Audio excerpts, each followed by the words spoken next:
Welcome to Connect to Develop, where we bridge healthcare, strategy, and leadership insights. Welcome back to Connect to Develop, where healthcare strategy meets bold leadership. I'm your co-host, Marney Reid, and today we're discussing physician advisory meetings, or as we'll call it for the rest of this podcast, voice of the customer, something that most medtech or pharma companies run at some point in either their strategic planning or on an annual basis to just maintain that connectivity to their customers. We're not really talking about that checkbook version. We really want to go over today how to make these impactful. So in doing that, who better to help shape this discussion than two incredible thought leaders and surgeons who have participated in plenty of these sessions? Thank you, Marney. Yeah, this episode is really focused on what companies get right and where they may need to adjust when it comes to planning or running voice of customer.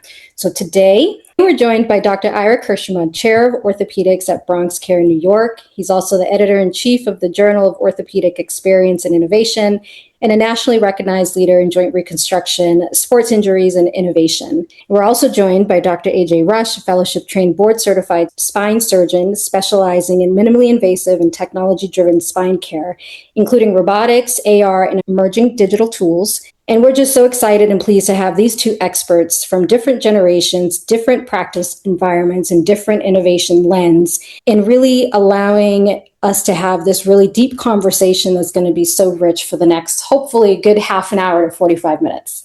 The clock is ticking. Let's make it good, folks.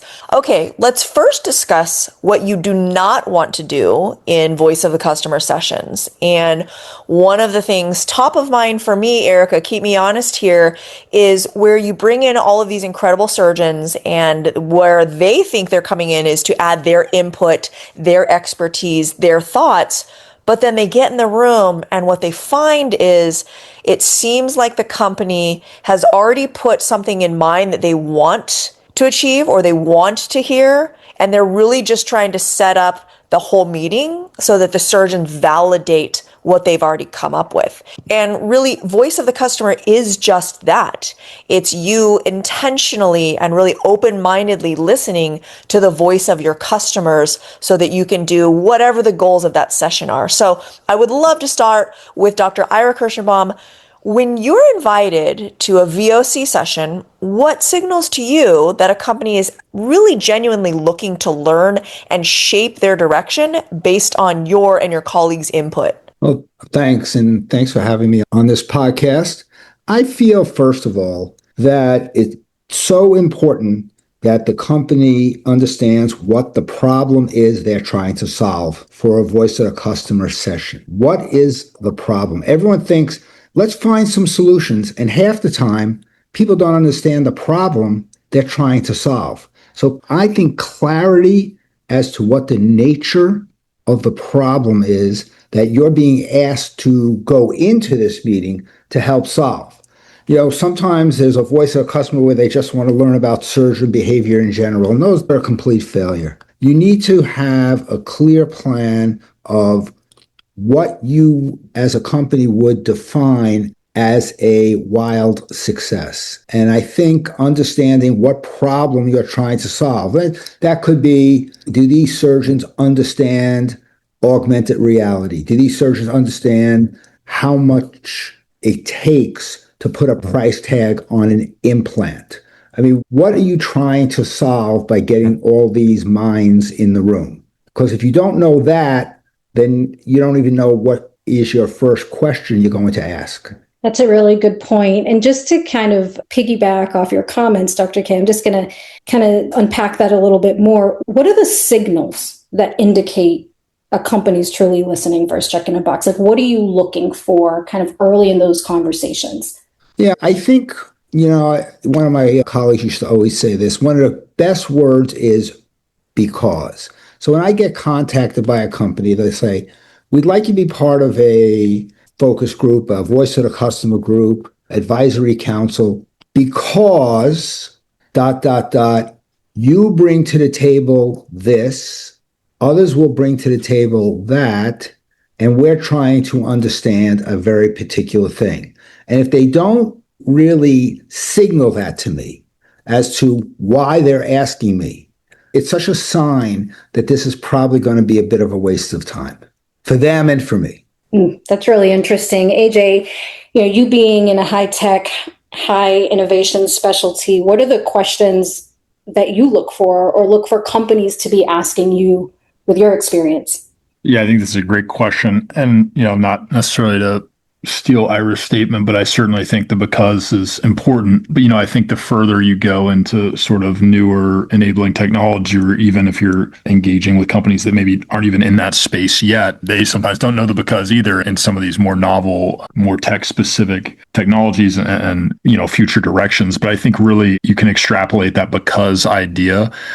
And same thing, maybe get back to the why. Like if a company can express their goal or what they're trying to learn when they're engaging with the surgeon advisory group, especially on some sort of novel technology or something like that, that kind of isn't really well explored or may not even be solid footing for them historically, if they can certainly enunciate or kind of explain their goals and what they're hoping to, find or with the surgeon advisory board or something like that, then I think certainly you might be along the same lines. But I think it's certainly as you get further into the realm of kind of novel techniques or novel technology, it can be sometimes the blind leading the blind sort of scenario. And that's where I think really understanding what their final end game or what the goal is super important, because then at least you have some sort of lighthouse effect in terms of where the conversations are going and where hopefully the advisory role would lead to in terms of utilization and obviously utility to both the surgeon group as well as the company themselves.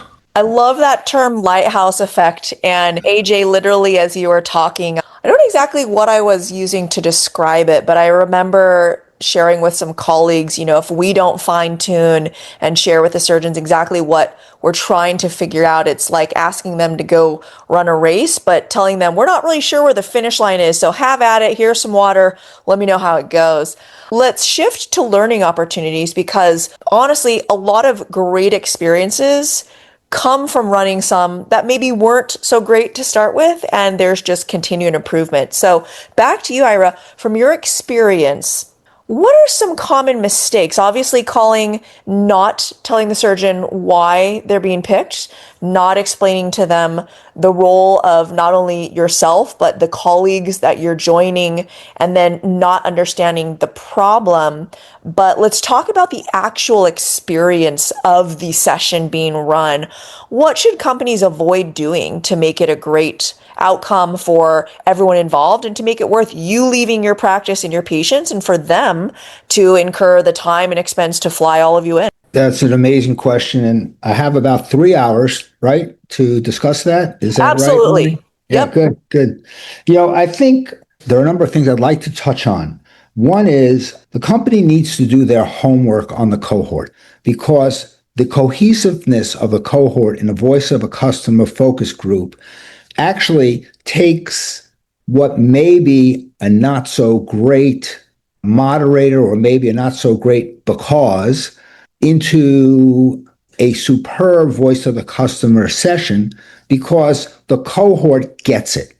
If myself, AJ, 5 other surgeons who are high technology people know the space well, I can't emphasize enough that as a company, you need to do your homework on the cohort. And don't just choose people who use your stuff a lot. You have to actually pre-screen them with questions and find out if they have the expertise to really help you, because that cohort in action is going to make or break your whole session. And failure to get together the right cohort, if you're trying to figure out, for example, how to position your technology in an ASC, and you find out that 3 of your people who are in your cohort only do like 8% of their cases in the ASC, this is not going to be such a great discussion. So doing your homework on who's there, not just because they're loyal to your product, but because they probably have content expertise on the topic you're doing. And I find getting together a poor group of people is the biggest failure of most voice of customer sessions. Worse than a bad moderator.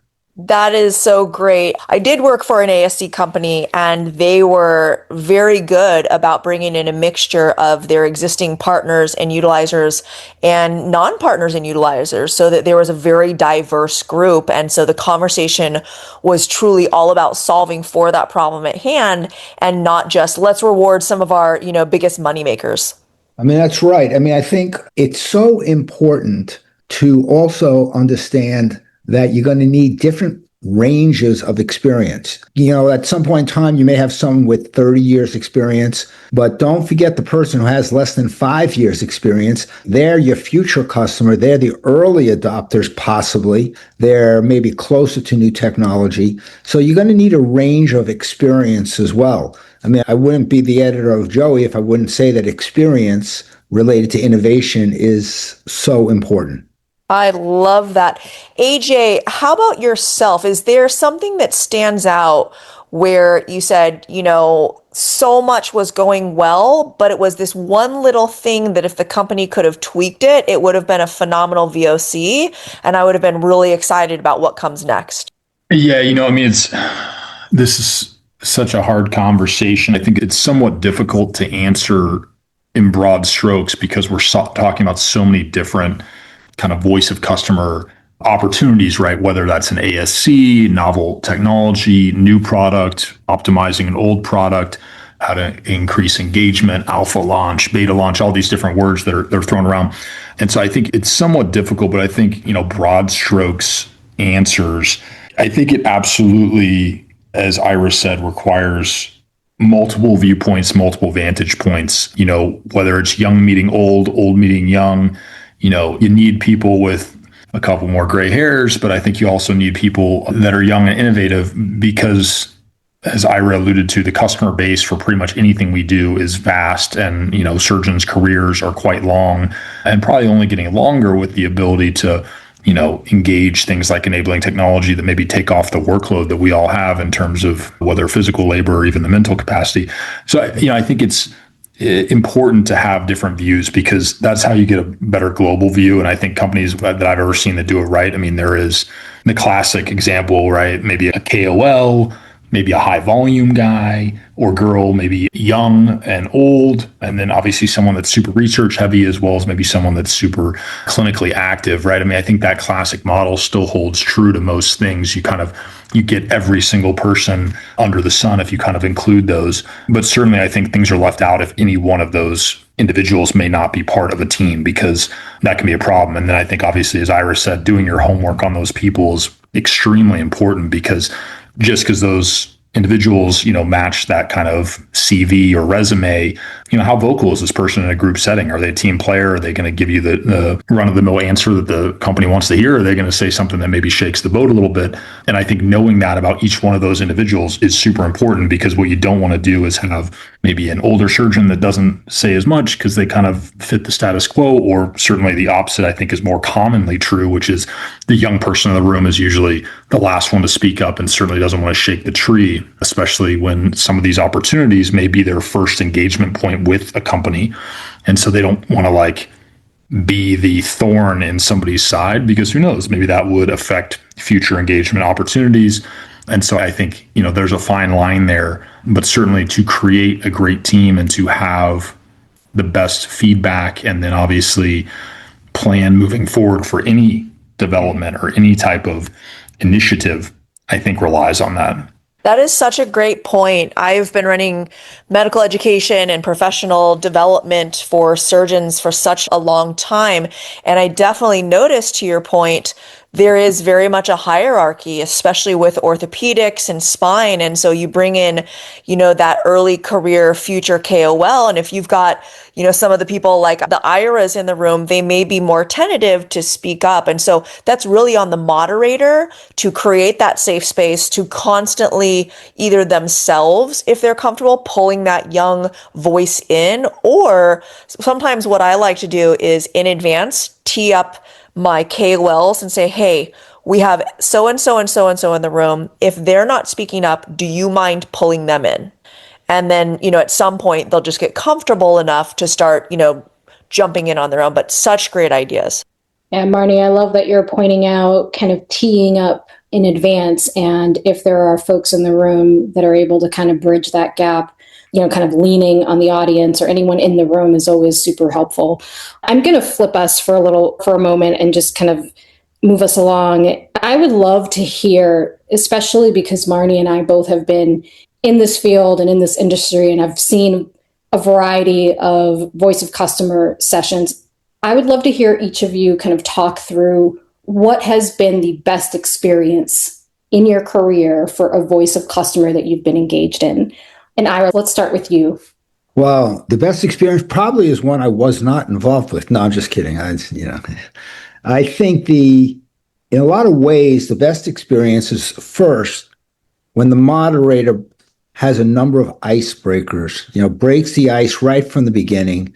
And maybe I've seen some techniques that work specifically well are polling in the beginning. There are a lot of internet-based polling softwares, and you can sort of that audience gets to know each other when you start asking like 6 to 8 questions, and they see and everyone uses their iPhones, and they put the answer in, and it goes up on the screen, and everyone begins to learn about, oh, boy, I'm only in the 21% group that likes that answer. I'm starting to learn who I'm with here. And then it begins to set the stage of some subgroups and some tribal behavior related to the topic. Like if you're talking about an orthoplastic group, there may be the patella resurfacing people and the non-patella resurfacing people, and no one knows who everybody is. Well, in the beginning, I found some of the really good experiences when all of a sudden, when there's, let's say, 3 sides to the story, you get to know who your compadres are on the other side of the road and other side of the table. And I feel that type of competitiveness, essentially, to get your voice out makes a very good voice to the customer. When people are competing in groups and going back and forth, and you start seeing loyalties develop among people and they get to know each other. The quiet people in the room are at times, sometimes the loudest voice to the customer. When I've moderated sessions, I've actually called on people who didn't say things, and then they would say the most profound things. So I think the best ones is when the moderator pulls out what people think early on. You got to know where people stand early on. And then you start getting very granular on the topic when you start developing and knowing where people stand on the issue very early on. I've seen some very exciting arguments and some very profound advice coming from a lot of people once they really got to know who was in the group and what their philosophies were. You just gave me the axis behind your thinking, watching you moderate personally and doing some polling. So that's actually really interesting and good to hear. No, that's great. AJ, what are your thoughts here? What has been your kind of best scenario that you've been a part of over your career? Sure. Luckily, you set up a great podcast here, since it's like, I think I might be a little bit younger than Ira, so he's a bigger deal. Kind of goes back to the question we had previously. So, because I probably haven't had nearly as many experiences, and I think they kind of vary, as I alluded to before. In like a bigger group setting, I absolutely agree with Ira that in discussions of, say, like a novel allograft product or bone graft kind of supplement, something like that, at least in our space, I certainly like when, and I've seen it be very successful, when people ask broad-based questions. I completely agree that, whether it's cell phone-based interactive polling, et cetera, I think you get kind of a feel of the room. People start to ease up. They feel like, especially if you're kind of the outlier, that maybe you are not an outlier. And so I think it's certainly helpful then to be able to speak at ease without feeling like you're alienating yourself or those around you. And so I think that is really the greatest icebreaker, especially in those kind of larger, like committee style, give us your feedback sort of sessions when, maybe companies are just in the broad strokes phase of, some type of development or something like that. I think if you fast forward to some things I've been involved in that I really liked a lot, in like an alpha launch team or even like a preliminary design team discussion, certainly in those settings, small group meetings, whether it's via Zoom or something like this, I think is super helpful with, kind of the intros and, talk shop sort of scenarios is super helpful because, again, I think it kind of levels the playing field in terms of expertise, career longevity, et cetera. And certainly starting with like, when you do this surgery, what's the biggest choke point that you see? And having a guy who's been doing it for 30 years essentially tell you it's the same thing you see when you're only, say, 5 years out, right? I think it is probably humbling for them and certainly uplifting for the young surgeon to know that what's difficult for you is still difficult 30 years later. And so I think having that opportunity to have kind of like-minded discussion at a very casual basis is super helpful. But then again, keeping it close knit to where, you can start to kind of commiserate in difficult situations. I'm thinking very specifically of like a preliminary design team conversation where young or old, everyone kind of agreed on the same issues and the same status quo that we see in the market, certainly with the available implants. And then realizing that, we're all fighting the same fight, whether you're in New York or Dallas, Texas, or anywhere across the globe even. I think being able to find that commonality and then work from there is super effective and super helpful. And I think it probably goes back to developing a good team, right? I mean, if it starts maybe as a kind of sounding board in terms of everyone's kind of complaining the same things, but then once everyone has like a common bond, then you do have that quiet person in the room that's like, I actually see this one particular thing. And maybe everyone doesn't agree, but then I think now you have the opportunity to be a little more expressive and a little less concerned of, have someone like, calling you out or disagreeing you. It's more of a communal conversation. And I think that is what ends up being super effective and super helpful. And I really think it goes back to how did you pick those people? What were the goals of it? And it kind of goes back to all the questions you already talked about, right? Like, if you know the problem, if you understand the why, if you understand the because, and now you have different people in different portions of their career and their expertise and et cetera, you're going to have a really good discussion and certainly, I think, effective feedback for the company and obviously yourselves, depending on kind of, again, what the nature of the conversation is. And that's really where I've seen it be super successful. I could certainly get more granular in terms of very specific situations, but I think that's really what I see as being most effective and most helpful. And I think it really just starts with finding common bond and talking shop. Those are all such great examples from you both. Let's go into something where, as much as I love the actual experience and the voice of the customer and seeing that debate that AJ and Ira alluded to in some of these, which I think you get the most effective, solutions that come out of them. Let's talk about one of my favorite things with this. And I'm going to first start with a Benjamin Franklin quote that I love. If you fail to plan, you are planning to fail. And so I think, to the point that you've all talked about, where you've come in and you've had this extraordinary experience, it's because the people most likely started anywhere from 6 months to 10 months in advance, really defining the why, the who, the because, the how. I think one of the best ways for surgeons to have a great experience is to run something that makes it feel like it's flawless and it's touchless and like you're winging it because there's so much off the cuff candid discussion, but literally where, the run of show, as we call it, which is a 15-page document that everyone knows. It's almost like a finely tuned orchestra or a perfect musical. So I think one of the first things, and Erika, jump in with me at any point, is you really, whoever's running that voice of the customer, be it marketing, development, any of the above, really get internal alignment and senior leadership buy-in. You're about to spend a lot of time, a lot of money. You're about to disrupt the lives of some of your most important current and future clients. Make sure that you've got a senior leader really buying in. And then you want to get very clear, as you've both already talked about, what are the goals at hand? If we go in for this, what are we going to get out of it? And it's absolutely okay if what you get out of it is we need to understand what our problems are.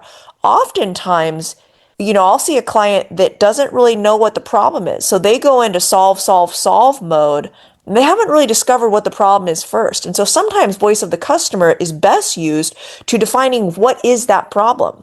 And then once you define that problem, do we have the right people that sat in that room to then create the solutions to it. Another thing that I think that maybe sounds a little bit weird is you really want to pick an agenda. You want to get time allocated, adding in some buffering for really good discussion into what especially Ira was alluding to, calling on that quiet person that you can just see the wheels, turning behind the eyes, and you want to get something profound out of them.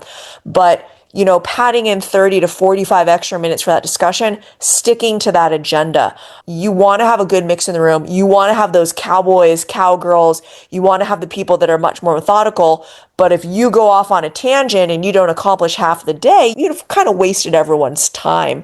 Erika, do you want to get more into the operational aspects of what good looks like when you're planning for a VOC session? Yeah, I'll share, and I would love to kind of get both Ira and AJ's thoughts, but I would say that where I think a lot of companies miss the mark is, and even before the physician gets in the room, there really needs to be a level of internal clarity. And not only just clarity strategically, but I would say at the minimum, the company has to understand their data, right? We hear the term data is king. And I know it's so cliche, but as somebody who's fueled by operations and scale, I really believe the data tells a story. It tells what we're seeing, what you're not seeing, where are the gaps. And it also, to be honest, it really kind of reveals some of those areas of weakness, what's not working, where are they getting stuck, whether it's clinical, operational, whether it's an adoption, whether it's, go-to-market strategy. And the biggest one that I would love, again, to get your thoughts on once I kind of unpack this is the company really willing to change at the end of the day? Right. So we go through all of this effort. We're pulling the best experts to have a voice of the customer, and we get this feedback. And is the company really willing to implement those recommendations or, take those insights and put them into execution? Because if you're bringing in physicians, but you're not willing to shift that direction or adjust the product or rethink your entire approach, even if you feel like you're taking 5 steps back, then it truly stops being that voice of the customer session, at the end of the day. And it's really more about just a validation exercise. And to Marney's point, you're just wasting everybody's time. So to me, what good looks like really starts before the meeting itself. It's about coming prepared, being self-aware, knowing your data, and being prepared to change after the fact based on the feedback that you receive. And would love to just hear your comments. AJ, maybe start with you, just kind of based on what Marney and I both just kind of went over. Sure. Yeah. I mean, I think you certainly hit it on the head, and I feel like I keep saying the same thing over and over, but it definitely comes down to the planning. And I think really the decision of who you're going to have involved in that discussion or validation or whatever it might be. Because in reality, if you have super users of XYZ product or technique or whatever, and you're kind of just, as you said, kind of putting it to a sounding board. It's like an echo room of, continuing the status quo. I think data is king. You should, certainly have people that know the product or whatever you're looking into immensely. But at the same time, you kind of want to look for the people that don't. The people like, why doesn't so-and-so surgeon use my product, use this thing, whatever. And, certainly you may not be able to get that person to talk to you, but I would at least want that vantage point, because I think if it's just an echo box of everyone patting themselves on the back, you're going to get nowhere. And it certainly was not just a waste of the company's time. It's probably the waste of the people that are there's time. And it's not going to move, whether it's the product, the technique, the surgery, anything forward. And you're not really innovating if you're not having that background noise of, kind of the haters in the room. And so I think that's where the planning is super important. And whether that's using data to say this surgeon always seems to have an issue with XYZ, we need to get him in here and talk to him. And similarly, maybe have him in the same room, him or her in the same room with someone that's like, I love it. This is great. This is the way it should move forward. This is the KOL on this particular topic that we're going to talk about today.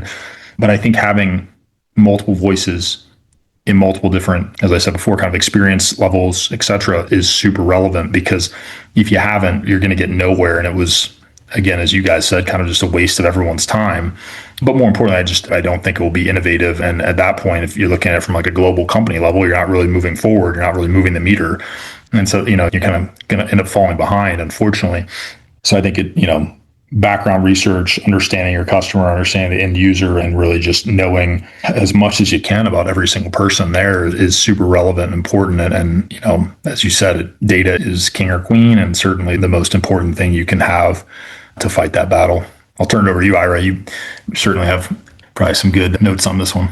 Well, it's great. Everything you said, I completely agree with. I was thinking when Erika was talking about one word, and that word was empowerment, that the corporation has to empower the people that they choose to run and organize with some agency to make change and not just, show up and bring some KOLs in. And you also need to empower the group, the voice of the customer group, and say, this group's going to make an impact. So empowerment of both your own employees as a corporation and empower the voice of customer group, the KOLs, is critical. I think the success of any project, and this is known business jargon, is first you need a sponsor or someone high up on a company who believes in the project, but is not going to do the daily work. Then you need to assign a leader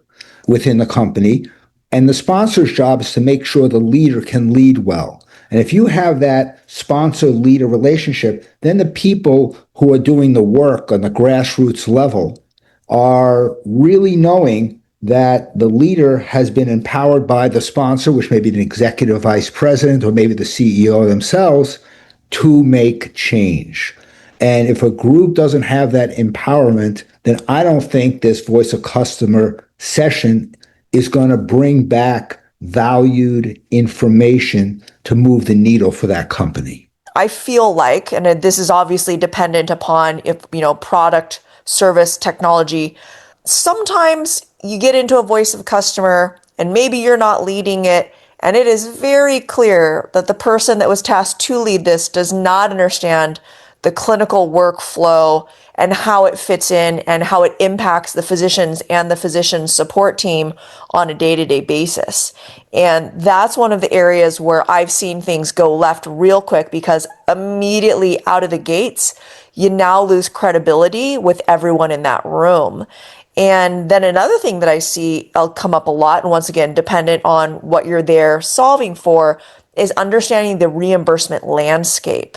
And depending on the goals and the attendees, what does that look like? Because oftentimes this can shape some of the feedback. There's great pie in the sky visions of what we can accomplish, but then you've got to operate it. So, and, not saying that this needs to be the complete focus, but you also want to understand who your competitors are in the market, irregardless of if you're on that design team that AJ alluded to, or if you're innovating something, on a future technology that Ira was talking about, like VR.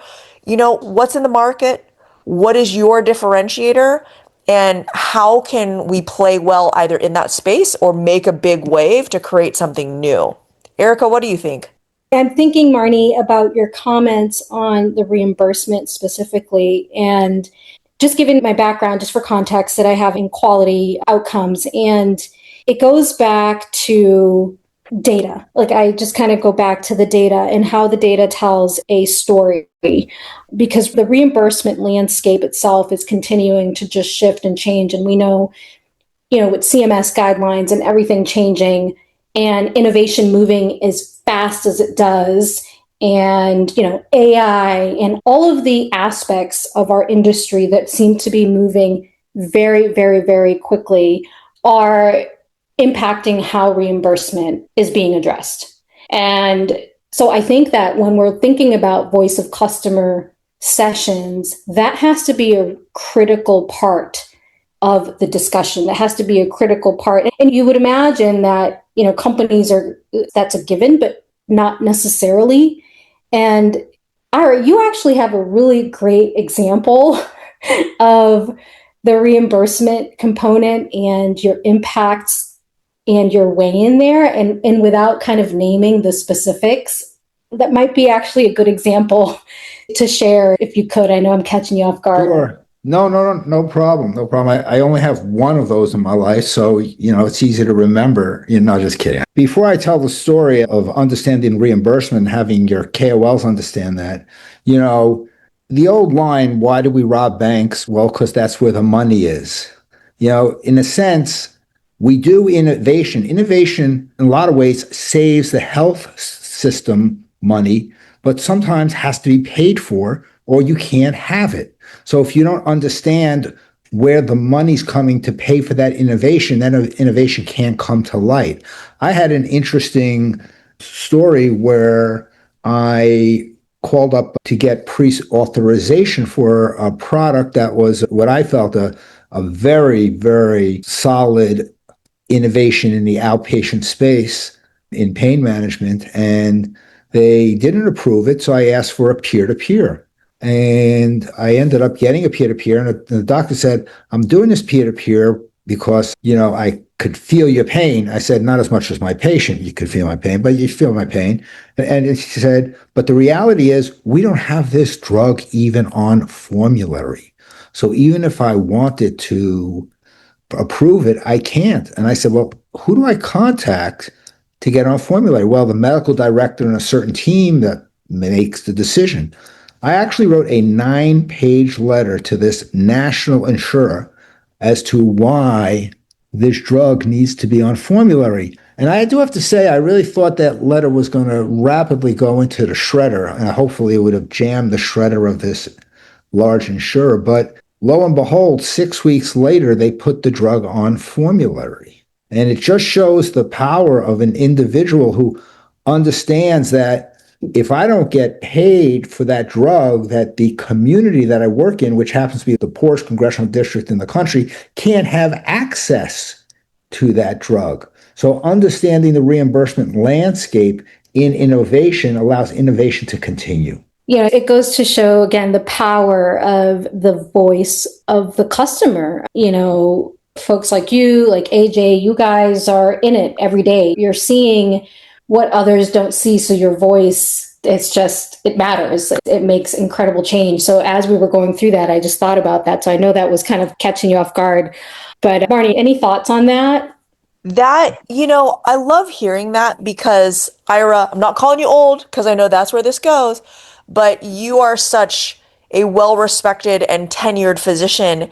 And, I talk to surgeons these days and they're just so beat down and burned out by everything that they've got to go through. The EMR system changes, the prior authorizations, the clawbacks, the split payer routes, and just trying to understand the business of it all and care for their patients, which is really what they just want to do day to day. And to see you take time out of your day to write such an impactful letter that had an amazing impact. And not only that, but advocating for all of the patients in your area for that payer, as well as all of your peers. That's really cool to know that there's still physicians out there that are willing to fight back. So I love that.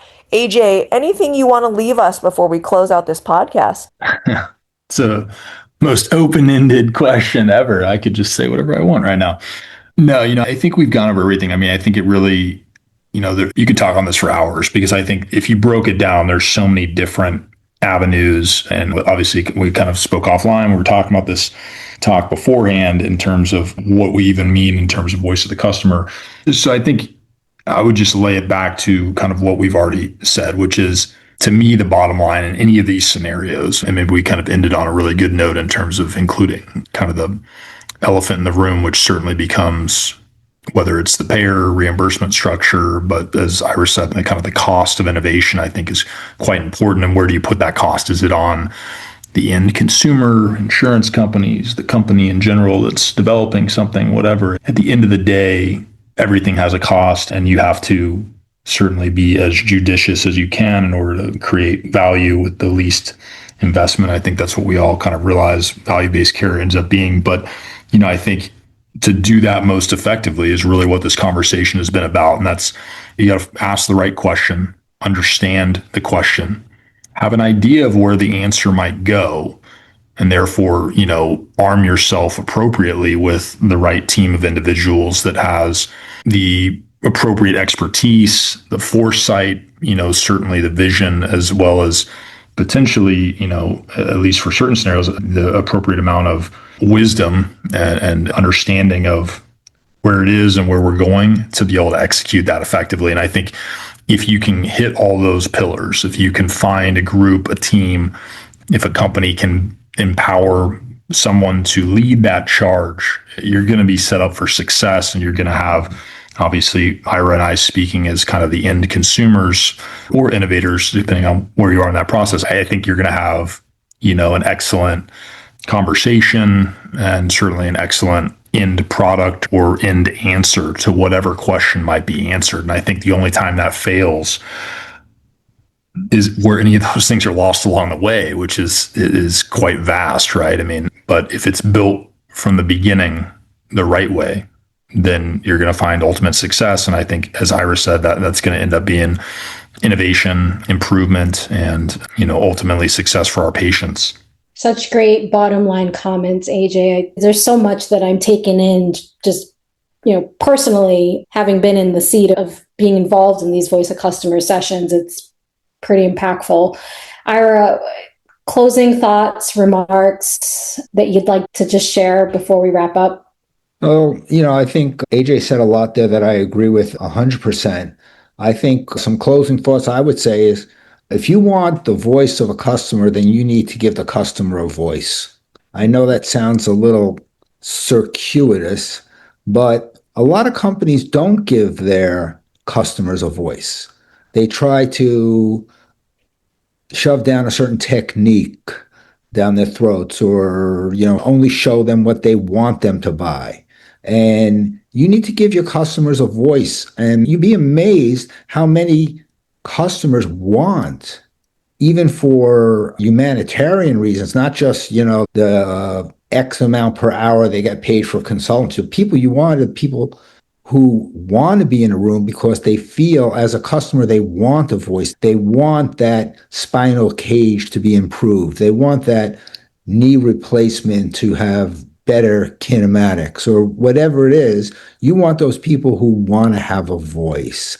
And if you can get those people and give your customers a voice, then you're going to get a great voice of a customer experience. So good. So good. I really, Marney and I both really want to thank you for joining us today. Your insights are really exactly what companies need to hear. And at the end of the day, it's not the polished version, right? It's the behind the scenes, the real version, and the insights you share. So thank you so much, both, AJ, Ira, for joining us on this evening and just sharing your thoughts, your expertise. We can't wait to hear what questions, comments folks have after listening you all share. No, thank you. You can find more interviews on our YouTube channel at Marney Reid Presents.